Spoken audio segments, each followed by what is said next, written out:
and I wanted to talk with you about two things, FEMA and cyber.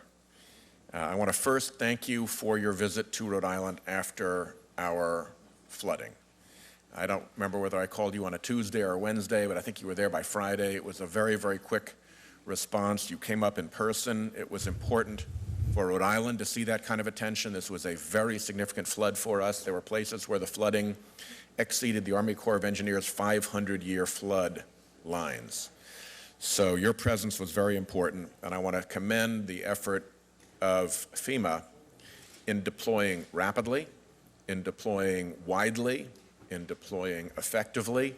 The presence has been first rate, and the people who've come in from all across the country to help have been very good to work with. There is inevitable disappointment about the fact that the program that FEMA can deliver has statutory and regulatory restrictions. You get what you get and not more.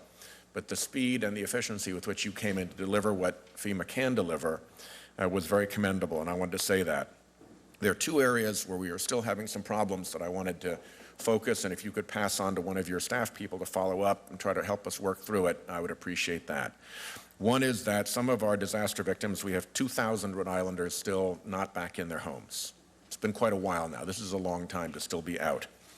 Some of them are having problems finding temporary housing and have reported being moved from hotel to hotel and having difficulty finding monthly rentals, particularly monthly furnished rentals, since all their furniture is underwater.